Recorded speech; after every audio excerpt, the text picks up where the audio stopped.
Hey guys, this is Josh from Ray of Creation, and today I wanted to talk about the new Protek 35 6-cell version, and just see if it's the right unit for you, and why I bought it, and my own personal take on it.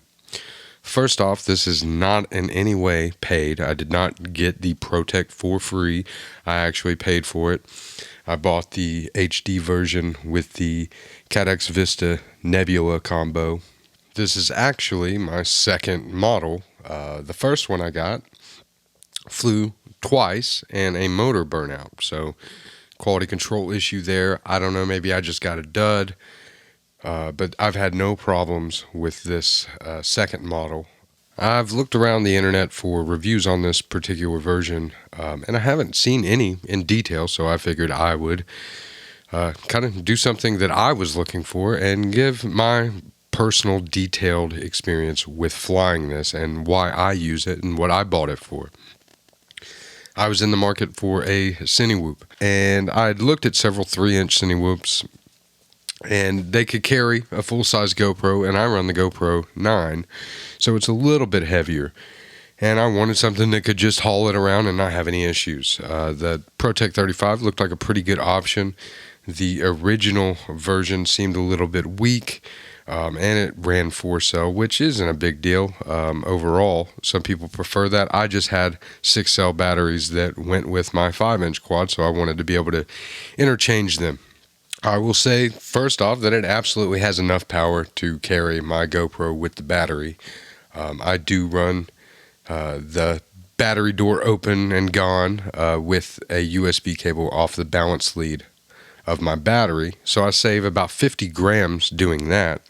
Out of the box with no tuning other than removing stabilized mode, I was only getting about 3 minutes with a 6-cell battery and a GoPro, and I was having to land, and they claimed 8 minutes of flight or 5 minutes with a GoPro, and I was getting nowhere near that. I did go into the ESC settings in the configurator and set them at 48 kilohertz, and it noticed a decent, about 30 seconds more flight time, 30 seconds to a minute, so I'm getting about 3 minutes and 45 seconds average with my GoPro. It really isn't an incredible amount of flight time, but it has plenty of power all the way through. I get no voltage sag at the bottom of the battery. It's pretty consistent. I'm not trying to freestyle this thing, but it will get up and go a little bit, and it handles pretty well. You absolutely have to turn off air mode, though, and I'm going to show you why right here.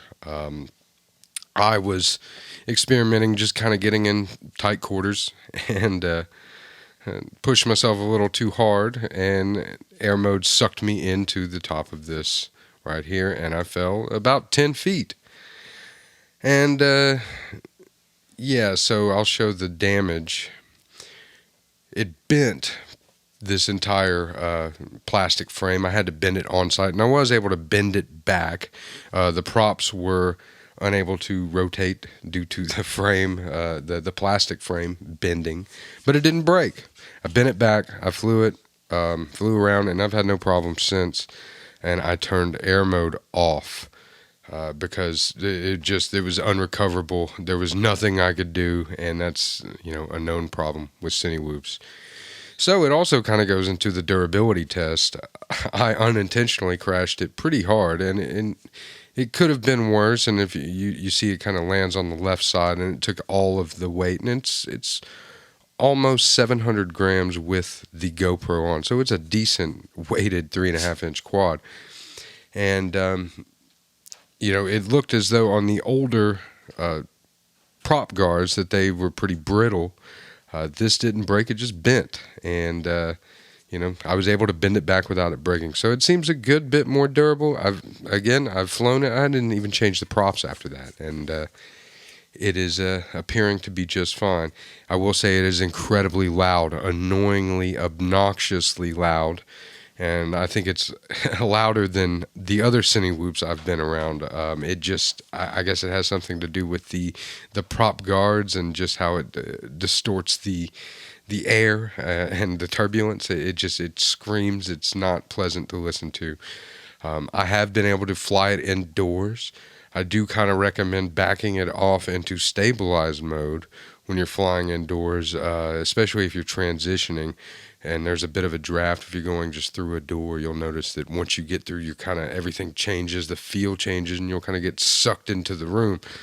And I've found that from research and other people using stabilized mode indoors, it does tend to help. It gives you a little bit more hoverability.